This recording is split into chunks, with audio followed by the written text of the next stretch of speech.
اگر آپ کے سینے میں دعائیں یاد کی ہوئی ہیں, آپ نے عبادت کے ذریعے اپنے سینے کو میں وہ چیزیں محفوظ کی ہوئی ہیں, تاریخ اسلام کی چیزیں, نبی اچھی چیزیں محفوظ کی ہوئی ہیں, تو آپ کے لیے ثواب ہی ثواب ہے. اور اگر آپ نے اپنے اس سینے میں جو ہے نا گناہ بھرے ہوئے ہیں, آپ لوگوں سے بغض, آپ لوگوں سے نفرت رکھتے ہیں, تو آپ کے لیے, جیسے مطلب ہم مطالعہ کرتے ہیں حدیث کا کہ جی کسی کے بارے میں غلط سوچنا یا غیبت کرنا یہ گناہ ہے نا, تو یہ بظاہر کئی بعض اوقات ہم اپنے جو ہے نا کمنٹ کر رہے ہوتے ہیں یا اور سوچ رہے سمجھتے ہوتے ہیں ہیں. کہ سوشل میڈیا شاید ہماری زندگی میں اس طرح سے شامل نہیں ہے. بالکل ایسا ہی ہے, نہ یہ غیبت ہے, نہ کسی کی تحقیر ہے, نہ تضحیق ہے, تو یہ بھی اسی طرح سے ہے. بالکل. ویسے میں سوچ رہا تھا ابھی جی کہ آپ جب نوجوانوں کی بات کر رہے ہیں تو ہم نوجوانوں کو بلکہ دوسروں کو بھی ٹیسٹ کرنا چاہیے کہ اگر تو ہمارا موبائل کا یوزیج, اس کا استعمال کچھ بدلا ہے, تو اس کا مطلب ہے کہ ٹھیک ہے کچھ شیطانی معاملات تھے, اس کی وجہ سے ہم ادھر گئے. اگر اب بھی اسی طرح کا ہے, شیطان تو بن چکا ہے, اس کا مطلب ہے کہ وہ شیطان اب ہمیں سرایت کر چکا ہے, تو ہمیں شدید یعنی اپنے آپ کو بدلنے کی اور متنبہ ہونے کی ضرورت ہے. ڈاکٹر صاحب یہ بہت اہم ایشو کی طرف آئے ہیں, اور توبہ کا بھی میں سمجھتا ہوں اس سے بڑا زیادہ سلسلہ بنتا ہے. اس میں یہ کنیکٹ کر لینا کہ ایک کیمرہ انسان کے اوپر لگا ہوا ہاں بالکل, بہت خوبصورت بات. علم یرہ احد, انسان یہ سمجھتا ہے کہ اسے کسی نے دیکھا نہیں ہے. کیا فرمایا, الم نجعل لہ عینین ولسانا وشفتین وہدیناہ النجدین, کیا ہم نے انسان کو 2 آنکھیں نہیں دی ہیں. مطلب یہ کہ جو ان اعضاء کا پیدا کرنے والا ہے, عطا فرمانے والا, کیا وہ نہیں دیکھ رہا. روزے کی آپ بات کر رہے تھے, کنیکٹ کر رہے تھے, اسی لیے تو کہا گیا نا کہ الصوم لی وانا اجزی بہ, کہ کوئی دنیا کی طاقت اگر کوئی بھی نہ دیکھ رہی ہو تو اللہ تعالیٰ تو پھر بھی اس وقت بھی وہ دیکھ رہا ہو. اللہ دیکھ رہا ہے. تو انسان کو یہ دھیان رکھنا چاہیے کہ آپ خلوت میں ہیں, بستر کے اندر ہیں, گھر میں ہیں, کوئی دیکھ رہا ہے نہیں دیکھ رہا, لیکن اللہ سبحانہ و تعالیٰ تو ہمہ وقت دیکھ رہے ہوتے ہیں. اور یہ تصور جتنا زیادہ مضبوط ہوگا, ابھی ہم نوجوانوں کی بات کر رہے ہیں, اللہ کی محبت جتنی زیادہ نوجوانوں کے دلوں میں ڈال دی جائے گی, تو محبت اور عبادت کا مزہ ہی کچھ اور ہے. ان کا موبائل چیک کرنے کی آپ کو ضرورت نہیں ہے, وہ کہاں جا رہے ہیں اس کی بھی شاید اتنی ضرورت نہیں ہوگی. جب ان کے اندر یہ احساس آ جائے, یہ تصور آ جائے کہ میرا خالق, مالک, محسن, رب, حقیقی جو ہے رب کریم, وہ تو مجھے دیکھ رہا ہے, میں تو اس کے سامنے ہوں, اور کوئی چیز ذرہ بر بھی اس سے اوجھل نہیں ہو سکتی. یوسف, میں ایک چیز ایڈ کرنا چاہوں گا کہ دیکھیں آج کل بہت اس چیز کا چرچا بھی ہے, آرٹیفیشل انٹیلیجنس آ رہی ہے جی, چیٹ GPT آ رہی ہے, بہت سی چیزیں. اچھا, ہم دیکھتے ہیں کہ یہ آرٹیفیشل انٹیلیجنس بیس کس پہ کر رہی ہے. یہ بیسیکلی آپ کے اسکرین یوزیج اور آئی کانٹیکٹ پہ بیس کر رہی ہے. وہ آپ کی سوچ پڑتی ہے نا, جو آپ سوچتے ہیں. آپ اس کو غور کریں کہ آپ کا جو آپ کی موبائل پرووائڈنگ کمپنی جو ہے نا, آپ کا موبائل, اگر آپ زیادہ تر نیگیٹو چیزوں پر, ایسی چیزوں پر جو مطلب فحش ہیں, یعنی کوئی ایسی چیزیں ہیں ولگر ہیں اور کوئی گناہ کی چیزیں ہیں, آپ ان کو زیادہ اسکرین یوزیج کا ٹائم دیتے ہیں, تو وہ آپ کو اسی طرح کا فرض سمجھنا شروع ہو جائے. آپ کو سمجھ جائے گی نا کہ آپ کو کیا چاہیے. یہ اس کیٹیگری کا بنتا ہے. اور آپ حیران ہوں گے, مطلب یہ ایک عام سی بات ہے اب, کہ آپ کو پھر آنے والی زندگی میں اسی طرح کا مواد سامنے آنا شروع ہو جائے گا. یعنی آپ کا ہی وہ موبائل, وہ آپ کا سوشل میڈیا یوزیج جو ہے, وہ آپ کو بار بار انہی قسم کی چیزیں دکھائے گا. ڈاکٹر صاحب, یہ وہی بات نہیں پروفیسر صاحب کر رہے, وہ جو قرآن کے نولی ہی ما تولی, جدھر کا رخ کرتا ہے انسان پھر وہ چیزیں اسے آنے لگتی ہیں, اس کے سامنے آنے لگتی ہیں. تو یہ تو یعنی قانون قدرت بھی ہے نا کہ آپ جس راستے پہ چلتے ہیں وہ آسان ہو جاتا ہے. ٹیکنالوجی بھی آپ کو نا اس کیٹیگری میں ڈال دیتی ہے کہ یہ وہ بندہ ہے جس کو ولگیرٹی پسند ہے, یہ وہ بندہ ہے جس کو یہ کرائم, یہ چیزیں پسند ہیں. اور اگر آپ اس کو پازیٹیو یوز کر رہے ہیں, آپ کی نظر ٹکتی ہے کسی تلاوت پہ, آپ کسی پازیٹیو درس کی طرف, یا کوئی بھی اصلاح کی چیز, سبق آموز چیز, آپ اس کو دیکھتے ہیں اپنے موبائلز پہ, تو آپ آرٹیفیشل انٹیلیجنس بھی آپ کو یہ جج کرتی ہے کہ یہ اس کیٹیگری کا بندہ ہے, اس کو نیکسٹ ٹائم اسی قسم کا مواد دکھانا ہے, اس کی انٹرسٹ اس میں ہے. تو وہ یعنی وہ کوکیز بھی آپ کو یہ جج کر رہی ہوتی ہیں. ڈاکٹر صاحب, اگر کسی کے انٹرسٹ اسی طرح کی چیزوں میں ہے جس طرح کی پروفیسر صاحب بتا رہے ہیں, اور اللہ تعالیٰ معاف فرمائے اس کو مہلت نہیں ملتی اور توبہ کے بغیر وہ اللہ کے حضور حاضر ہو جاتا ہے, تو اب اس کا انجام کیا ہوگا؟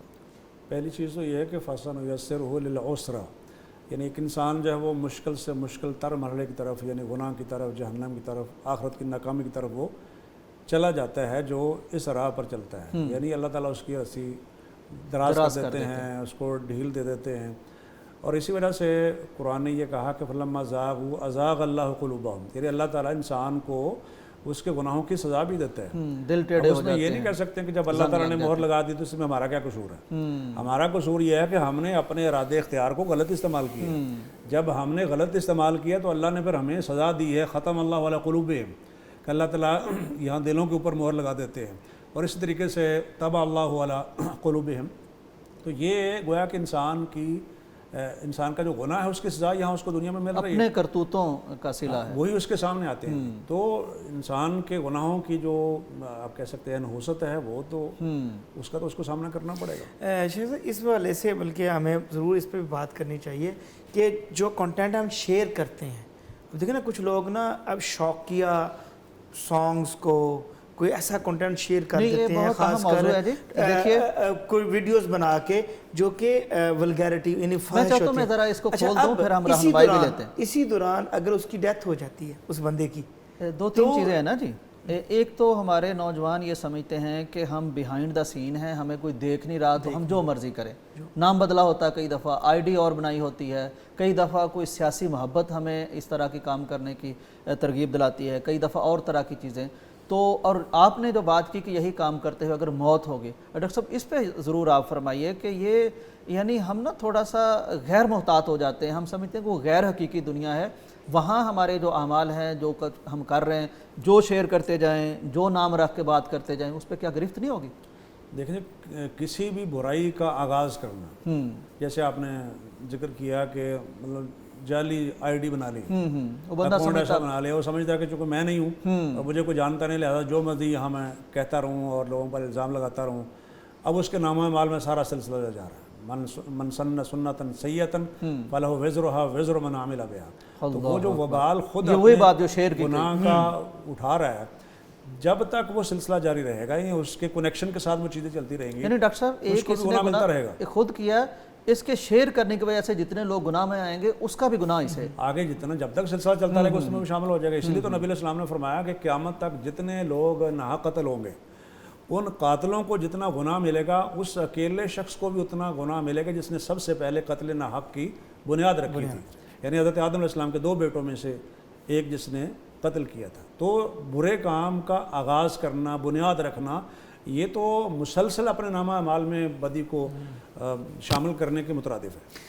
اور اسی طرح اگر نیک عمل یا نیکی جاری کرتا ہے, جیسے ہم بات کر رہے ہیں کہ کوئی اچھی پوسٹ ہے اس کو شیئر کرتا ہے, اچھا پیغام ہے, کوئی تلاوت ہے, کوئی اچھی نصیحت ہے, اس طرح کی چیز جب تک وہ سلسلہ جاری رہے گا, اس کے نامہ اعمال میں نیکیوں کا سلسلہ جاری رہے گا. بلکہ یہ نفع بخش علم جو ہے اس کے مرنے کے بعد بھی اس کے لیے مفید ہوگا. اور علم بالکل ڈاکٹر صاحب چھوٹا سا نقطہ رہ گیا یہاں, اگر موت واقع ہو جائے تو اس حوالے سے قرآن مجید نے یہ ذکر کیا ہے کہ شرک تو اللہ نے معاف نہیں کرنا, لیکن یہ کہ یغفر ما دون ذلک لمن یشاء, اب اللہ کی مشیت پر ہے, اللہ جس سے چاہے معاف کرے. اس نے لیکن رسک پہ ڈال لیا اپنے آپ کو, خطرے میں ڈال لیا, بہت خطرے میں ڈال لیا. ناظرین اکرام, بات یہاں تک پہنچی ہے کہ یہ جو سوشل میڈیا کا استعمال ہے وہ رمضان میں ہو وغیرہ رمضان میں ہو, تو اس کو جو ہم تھوڑا سا غیر محتاط لیتے ہیں اور فار گرانٹڈ لیتے ہیں کہ اس میں ہم کچھ بھی کر جائیں گے, تو وہ جو کچھ بھی کر جائیں گے وہ بہت کچھ ہو کے ہمارے سامنے آ جائے گا. اور میں نے ایسی آئیڈیز دیکھی ہیں جو بڑی لاؤبالی کیفیت میں لوگ پتہ نہیں کیا کیا شیئر کرتے رہے کہ سوشل میڈیا ہے, ہو سکتا ہے یہاں گھر والے نہ دیکھتے ہوں, یہ دوست ہیں, ہم جولی ہم کرتے ہیں. اچھا وہ جیسے پروفیسر صاحب بیان فرما رہے تھے نا کہ بندہ فوت ہو جاتا ہے, اچھا فوت ہونے کے بعد بھی ان کی آئی ڈی پر وہ چیزیں شیئر موجود ہیں, لوگ اسے دیکھ رہے ہیں, اس کو ویوز آ رہے ہیں. وہ اتنا بیچارہ میں اسے کہوں گا کہ وہ فوت ہو گیا لیکن کوئی اس کی آئی ڈی کو ختم کرنے والا موجود نہیں ہے. گناہ جاریہ کا سلسلہ جاری ہے اس کے معاملے میں. اگر آپ نے اچھی چیزیں شیئر کی ہیں, آپ فوت بھی ہو جائیں گے, لوگ اس سے فائدہ اٹھائیں گے, علم حاصل کریں گے, جیسے حدیث کے مطابق فرمایا کہ اس سے فائدہ اٹھایا جاتا رہے گا تو اس کو ثواب ملے گا. تو بہت احتیاط سے آپ نے کم از کم اس رمضان المبارک میں اپنے سوشل میڈیا کا بہترین استعمال کرنا چاہیے. میں یہ نہیں کہتا کہ اس سے بھاگنا جانا چاہیے, نہیں, یہ ایک ٹول ہے, اس کا پازیٹیو یوز کریں تاکہ آپ اب بھی اور جب اللہ اپنے پاس بلا لے اس کے بعد بھی جو ہمیں چیزیں جائیں وہ اچھی جائیں، اچھی ہوائیں جائیں، بشارت والی جائیں، ثواب کی چیزیں جائیں. ایسا نہ ہو کہ ہم اپنے کیے میں قبر میں بھی پھنسے پڑے ہوں اور وہاں بھی ہمیں اس کا عذاب بھگتنا پڑے. بریک کا وقت ہے، پھر سے واپس آتے ہیں.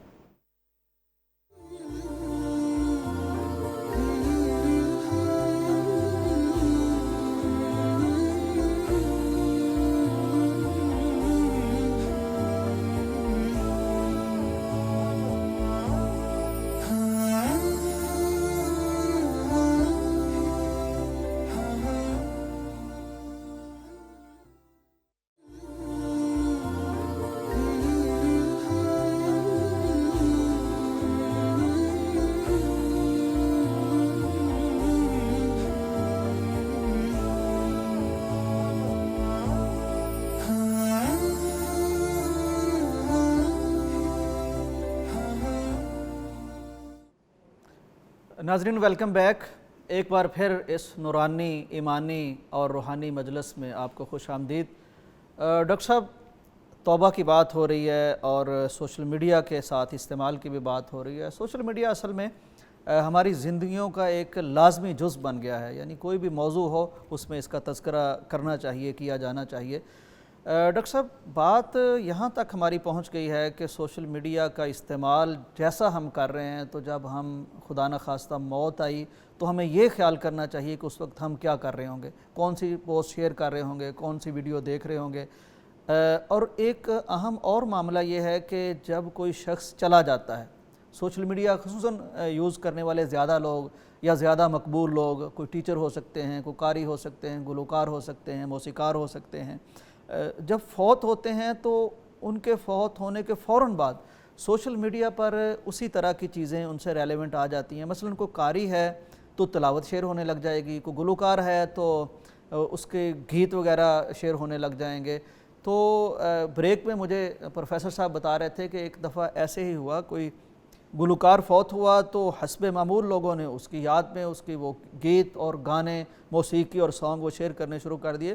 تو بڑے درد دل سے اور تڑپ کے اس کے بیٹے نے اپیل کی کہ خدا کے لیے اس طرح نہ کرو، میرا باپ تو فوت ہو گیا، اب ان چیزوں سے اسے اور زیادہ گناہ ملے گا. تو اس حوالے سے بھی ہمیں گائیڈ فرمائیے کہ ہماری جو زندگی گزر رہی ہوتی ہے، جس پیشے کا ہم نے انتخاب کر رکھا ہوتا ہے، جو طرز ہم نے زندگی کی اختیار کر رکھی ہوتی ہے، موت کے وقت اور مرنے کے بعد وہ کس طرح سے ہمیں بہرحال فیس کرنا پڑتی ہے. یہ چیز تو ذہن میں رکھنی چاہیے نا کہ انسان کی موت جس حالت میں ہوتی ہے وہ اسی حالت میں اٹھایا جائے گا قیامت کے دن. یعنی اگر اس کی موت بدی پر ہو رہی ہے تو اس کیفیت کے ساتھ اٹھایا جائے گا، اور اگر اس کی موت نیکی کرتے ہوئے ہو رہی ہے، سبحان اللہ، وہ قرآن کی آیت پڑھ رہا ہے، کوئی واعظ کر رہا ہے، نصیحت کر رہا ہے، قرآن مجید کی تلاوت کر رہا تھا، عبادت کر رہا ہے. ایون اس پر مستقل کتابیں ہیں کہ وہ لوگ جن کی وفات سجدے کی حالت میں ہوئی ہے، واہ، اللہ کے حضور سجدہ ریز ہوئے ہیں اور لمبا سجدہ ہو گیا ہے، لوگوں کو شک ہوا ہے کہ یہ اٹھ کیوں نہیں رہے ہیں، تو پتہ چلا کہ وہ تو اسی حالت میں اللہ کے پاس خوبصورت خاتمہ پہنچ چکا ہے. ماشاءاللہ. کیا کیفیت ہوگی کہ ایک شخص جو ہے وہ سجدے کی کیفیت میں اللہ کے حضور کھڑا ہو اللہ رہا ہے. تعالیٰ ہمیں بھی ایسا حسن خاتمہ اور نصیب اسی لیے ایک آدمی جو ہے وہ احرام کی حالت میں فوت ہوا تھا تو نبی علیہ السلام نے فرمایا لا تخمروا رأسا، سبحان اللہ، اس کا سر نہ ڈھانپنا، انہ یبعث یوم القیامت ملبیا، سبحان اللہ.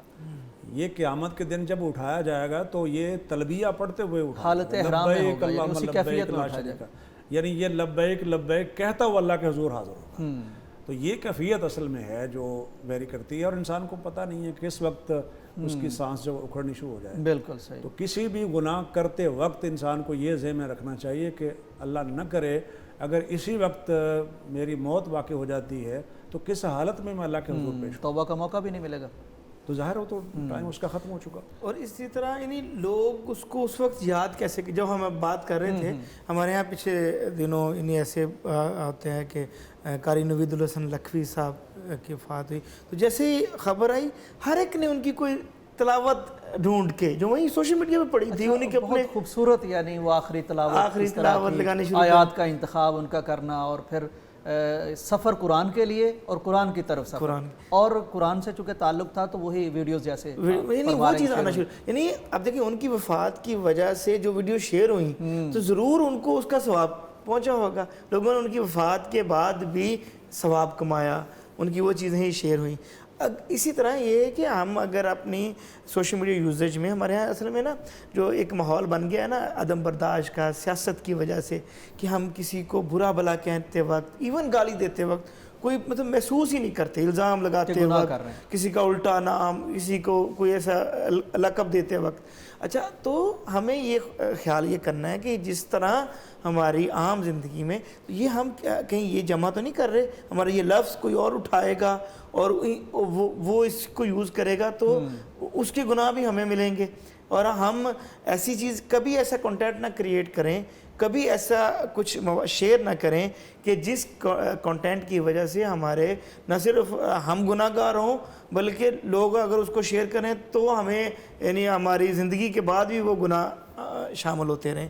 تو یہ بڑی چیز، اور بجائے اس کے دوسری صورت میں ہم ایسی چیزیں شیئر کریں، ایسی چیزیں اپنی زندگی میں لے کے آئیں کہ جو نہ صرف ہماری زندگی میں ہمارے لیے نیکیوں کا باعث بنے، ہمارے لیے اپنی اصلاح کا باعث بنے، ہمیں توبہ کا موقع فراہم کرے، ایسی چیزیں ہوں، بلکہ ہم اگر زندگی میں چلے بھی جاتے ہیں، کوئی حادثے کا شکار ہوتے ہیں یا کسی طریقے سے، تو جب لوگ بعد میں وہ چیزیں شیئر کر رہے ہوں تو تب بھی ہماری نیکیوں میں اضافہ ہو رہا ہو، ہمارے درجات بلند، ہمارے لیے وہ ایک مطلب صدقہ جاریہ کا باعث بن رہے ہوں۔ تو یہ بڑی اہم چیز ہے۔ بالکل، اس سے سوشل میڈیا کے استعمال کا فائدہ بھی نظر آتا ہے۔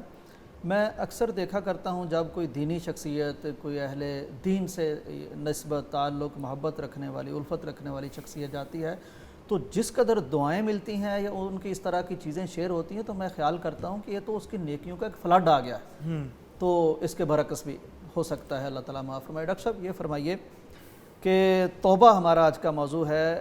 توبہ جب انسان کر لیتا ہے، قرآن میں بھی ہے، آپ نے بھی بیان فرمایا کہ اللہ توبہ پسند فرماتا ہے، کتنی پسند کرتا ہے اللہ توبہ؟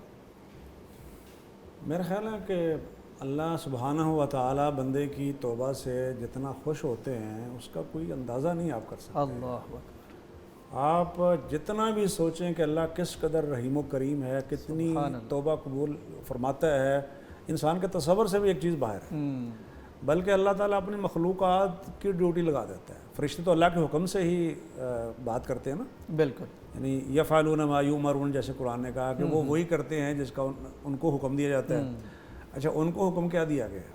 ان کو حکم اللہ تعالیٰ نے یہ دیا ہے کہ میرے وہ بندے جو اپنے گناہوں کی معافی مانگتے ہیں، جو توبہ کرتے ہیں، آپ ان کے لیے بخشش کی دعا مانگیں۔ سبحان اللہ، نورانی فرشتوں کی ڈیوٹی لگا دی۔ اور اللہ تعالیٰ پھر اللہ تعالیٰ کے یہ فرشتے اللہ کے حکم پر یہ کام کرتے ہیں۔ یستغفرون للذین آمنوا، ایمان والوں کے لیے بخشش کی دعا فرشتے کر رہے ہوتے ہیں، سبحان اللہ۔ اور وہ یہ کہہ رہے ہوتے ہیں فاغفر للذین تابوا واتبعوا سبیلک وقہم عذاب الجحیم۔ واہ واہ واہ، اللہ ان لوگوں کو معاف فرما دیجئے جنہوں نے توبہ کی ہے۔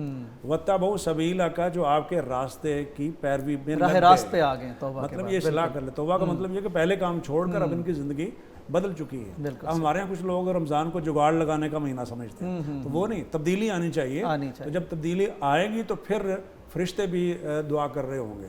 میں ایک حدیث پڑھ رہا تھا جو بخاری مسلم میں ہے، یعنی معتبر ترین حدیث میں سے ہے، بالکل، کہ اللہ سبحانہ و تعالیٰ دو بندوں کو دیکھ کر ہنستے، مسکراتے ہیں۔ سبحان یضحک اللہ الی رجلین، ظاہر اللہ اپنی شان کے مطابق کما یلیق اس طرح بشانہ، میرے اللہ کی شان کے۔ اس میں ہوتا یہ ہے کہ ایک مومن جو اللہ کی راہ میں جہاد کرتا ہے، کافر اسے قتل کر دیتا ہے۔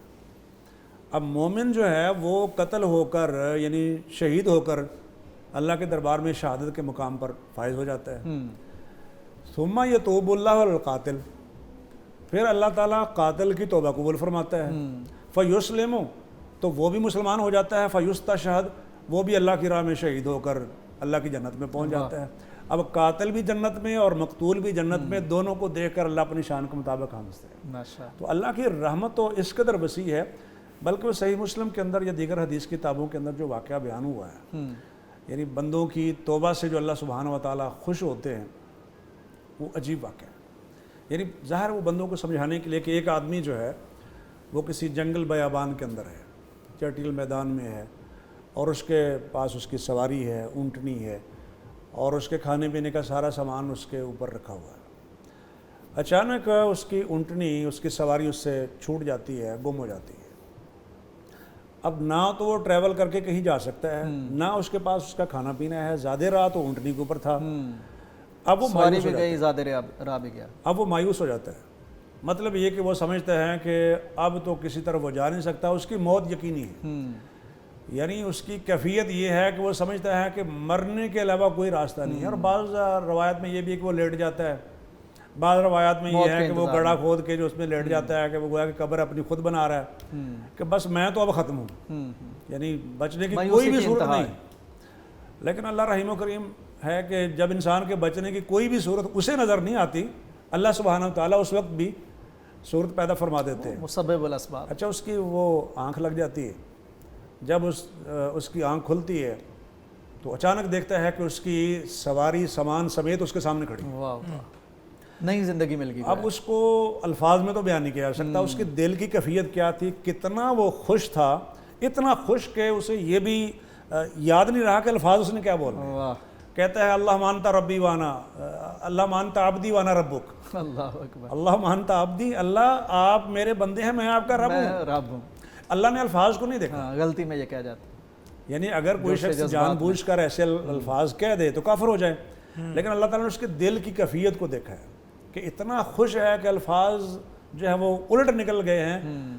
اب یہ بندہ جتنا خوش ہوا ہے اس حالت میں اپنی سواری پا کر، للہ اشد فرحا من توبۃ العبد، اس بندہ جب توبہ کرتا ہے تو اس سے بھی زیادہ اللہ تعالیٰ اپنے بندے پر خوش ہوتا ہے جب وہ اللہ تعالیٰ کی جناب میں توبہ کرتا ہے۔ ماشاءاللہ، کیا ماشاءاللہ، انداز ہے، سبحان اللہ، سبحان اللہ۔ تصور بھی نہیں کر سکتے کتنا خوش ہوتا ہے اللہ سبحانہ و تعالیٰ اپنے بندے کی توبہ سے کہ میرا بندہ میری طرف آ رہا ہے۔ اللہ اکبر۔ عاصم صاحب، یعنی کیا آج ہمارے نوجوانوں کو شاید یہ علم ہے کہ اللہ اتنا خوش ہوتا ہے توبہ سے؟ یعنی ہم، میرا خیال نوجوان جذبات کو بہت زیادہ محسوس کر رہے ہوتے ہیں، ان کے جذبات کی کیفیت ہی اور ہوتی ہے۔ میرا خیال اگر ان کو بتایا جائے، اللہ کی طرف لایا جائے، توبہ کے فضائل بتائے جائیں تو خیر تو بہت ہے آج کے نوجوانوں میں۔ آپ کیا سمجھتے ہیں؟ جی بالکل ایسا ہی ہے۔ میں یہ سمجھتا ہوں کہ دیکھیں، ہم اگر یہ دیکھتے ہیں کہ یورپ میں اسلام پھیل رہا ہے، یا پاکستان میں بھی کچھ لوگ ماشاءاللہ ایک بڑی اچھی پازیٹیو چیزیں بھی بہت زیادہ ہیں۔ اچھا، تو یہ ساری اسی وجہ سے ہیں کہ کچھ اس طرح کی باتیں، کچھ اچھی مثلا نصیحت آموز باتیں، کوئی اچھے واقعات کسی اس میڈیا کے ذریعے، کسی میڈیم کے ذریعے ان تک پہنچے ہیں۔ جب ان تک پہنچے ہیں پھر ان میں ایک تڑپ پیدا ہوئی ہے، وہ ریسرچ میں گئے ہیں، وہ کہیں کسی عالم دین کو ملنے گئے ہیں، یا انہوں نے اپنی زندگی میں محسوس کیا ہے، وہ تبدیل ہوئے ہیں۔ تو یہی بات ہے کہ ہمیں یہ والی جو باتیں ہیں، یعنی اللہ تعالیٰ کی رحمت کی باتیں، توبہ اور اس سے امید کی باتیں، اور اسی طرح جو ہمیں توبہ کی صورت میں ہمیں جو کچھ ملے گا، یہ باتیں نوجوان نسل تک پہنچانے کی ضرورت ہے۔ اس کا ایک میڈیم ظاہر بات ہے جو خطبات جمعہ بھی ہیں، ویسے دروس بھی ہیں، اور اسی کا ایک میڈیم سوشل میڈیا بھی ہے، اور میڈیا دوسرے اس کے جتنے بھی جو مطلب میس کمیونیکیشن کے جتنے بھی ٹول ہیں، تو ہمیں ہر ٹول یوز کرنا چاہیے نوجوان نسل تک رسائی کے لیے، اور ان کو پیغام یہی پہنچانا ہے کہ بھائی دیکھو تمہارے لیے کس قدر عنایات ہیں، اللہ تعالیٰ کی رحمتیں کتنی زیادہ ہیں۔ اگر آپ واپس پلٹنا چاہو، اپنی زندگی میں بہتر کرنا چاہو، اور اسی طرح آخرت میں اچھے اجر کی خواہش رکھنا چاہو، تو یہ دیکھو تمہارے لیے انعامات ہیں انشاءاللہ۔ یعنی یہ بڑی حد تک یقین ہے کہ جب اچھا میسج ڈیلیور ان تک ضرور ہوگا، ان تک پہنچ جائے گا، تو وہ ضرور پلٹ جائیں گے انشاءاللہ۔ یعنی کم سے کم ان کی زندگی میں یہ تبدیلیاں آئیں گی۔ ڈاکٹر صاحب، وہ جو گفتگو ہماری ہو رہی تھی کہ اللہ کی مغفرت کو پانے کی، توبہ کرنے کی، وہ ساری وہ کیفیت اب آ پہنچی ہے، دعا کا وقت ہے، تو دعا کیجئے کہ اللہ تعالیٰ ہمیں توبہ کی توفیق دے، اور ہم توبہ کریں بھی دعا میں، ہمارے ساتھ ناظرین بھی شریک ہوں گے، تاکہ آج کی اس دعا کے بعد ہم اس طرح کی توبہ کریں، دعا کریں کہ انشاءاللہ پچھلے ہمارے سارے گناہوں پر اللہ تعالیٰ قلم پھیر کے ان کو نیکیوں سے بھر دے، تو آج کے بعد کا رمضان اور زندگی اس دعا سے وہ اور طرح کی ہو جائے۔ دعا کیجیے۔ جی، دعا سے پہلے ایک بات میں عرض کرنا چاہوں گا کہ یہ جو ہم توبہ کے بارے میں ساری باتیں کہہ رہے ہیں، جی جی، یہ بنیادی چیز ذہن میں رکھنی چاہیے کہ ہر گناہ سے توبہ کرنا فرض ہے۔ وَتُوبُوا إِلَى اللَّهِ جَمِيعًا أَيُّهَا الْمُؤْمِنُونَ، سب مومنوں سے جمیعاً، اللہ سب مومنوں سے کہہ رہا ہے کہ تم سب مل کر یعنی سب اللہ کے حضور توبہ کرو تاکہ تم فلاح پاؤ. تو اللہ سبحانہ و تعالیٰ نے ہمیں حکم دیا ہے. پھر توبہ بھی ایسی جو خالص توبہ ہو یعنی پیور، یا ایھا الذین آمنوا توبوا الی اللہ توبۃ نصوحا. تو پھر اس کے بعد وہ فیض و برکات ہمیں حاصل ہوں گی. تو ہر وہ گناہ جو کبیرہ ہے اس سے توبہ کرنا ضروری ہے. ہر گناہ سے توبہ کرنا ضروری ہے، کبیرہ گناہ سے توبہ کرنا ضروری ہے، یہ ایک بات ہے. دوسری بات یہ ہے کہ ہم حج پہ جاتے ہیں تو ہم صرف حج پرفارم کرتے ہیں اور واپس آتے ہیں تو ہمیں بتایا جاتا ہے کہ گناہوں سے بالکل پاک ہو گئے. وہاں تو ہم نے توبہ نہیں کی. یہ ممکن ہی نہیں ہے کہ حج مبرور ہو اور آدمی توبہ نہ کرے. اس لیے وہ جو کہا گا کہ رجا کا یومن والدت امہ، کہ حج کرنے والا جب واپس آتا ہے ایسے ہے جیسے آج ہی پیدا ہوا، یعنی بالکل گناہوں سے پاک ہوا ہے. تو میں نہیں سمجھتا کہ کوئی ایسا حج ہو سکتا ہے جس میں بندہ توبہ نہ کرے، اللہ کی طرف رجوع نہ کرے. وہ تو سارا ہے ہی رجوع اللہ. تو اس لیے وہ اپنے گھر آنے کی بھی اللہ تعالیٰ توبہ کے بغیر تو حج مبرور ہوتا ہی نہیں. بالکل. اس لیے وہ کنفرم ہے کہ توبہ ضرور کرے گا. بالکل قریب آ گیا، عین قبولیت کا ٹائم ہے. جی الحمدللہ رب العالمین. اللہم صلی علی محمد وعلی آل محمد کما صلیت علی ابراہیم وعلی آل ابراہیم انک حمید مجید. اللہم بارک علی محمد وعلی آل محمد کما بارکت علی ابراہیم وعلی آل ابراہیم انک حمید مجید. یا حی یا قیوم برحمتک نستغیث. یا حی یا قیوم برحمتک نستغیث. رب اغفر وارحم وانت خیر الراحمین. ربنا ظلمنا انفسنا وان لم تغفر لنا وترحمنا لنكونن من الخاسرین. ربنا لا تؤاخذنا ان نسینا او اخطأنا. ربنا ولا تحمل علينا إصرا كما حملته على الذين من قبلنا. ربنا ولا تحملنا ما لا طاقة لنا به. واعف عنا واغفر لنا وارحمنا أنت مولانا. وارحمنا أنت مولانا فانصرنا على القوم الكافرين. واعف عنا واعف عنا واعف عنا. اللهم إنك عفو تحب العفو فاعف عنا. يا حي يا قيوم برحمتك نستغيث. ربنا آتنا في الدنيا حسنة وفي الآخرة حسنة وقنا عذاب النار. ربنا لا تزغ قلوبنا بعد إذ هديتنا وهب لنا من لدنك رحمة إنك أنت الوهاب. اللهم آمين. رب اغفر وارحم وأنت خير الراحمين. وصلى الله تعالى على خير خلقه محمد وآله وأصحابه أجمعين.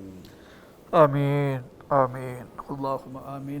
ڈاکٹر صاحب آپ کی آمد کا بہت شکریہ. بہت خوبصورت گفتگو ہوئی توبہ کے حوالے سے. عاصم بھائی آپ کی آمد کا بھی بہت شکریہ. آپ نے خصوصاً نوجوانوں کے حوالے سے جو چیزیں ایڈ کی ہیں وہ یقیناً بہت سے لوگوں کے لیے رہنما ہوں گی. ناظرین اس کے ساتھ ہی اس دعا کے ساتھ کہ اللہ تعالیٰ ہماری یہ دعا بھی قبول فرمائے، اس کے علاوہ جتنی بھی ہم دعائیں کر رہے ہیں مغفرتیں مانگ رہے ہیں اللہ تعالیٰ ساری قبول فرمائے. دین و دنیا کی ساری ہمیں آسانیاں فراوانیاں عطا فرمائے. اللہ تعالیٰ ہمارے صیام، ہمارا قیام، ہماری تلاوتیں قبول فرمائے. اگلے سیشن میں انشاءاللہ پھر ملاقات ہوگی. تب تک کے لیے اجازت دیجیے. اللہ حافظ.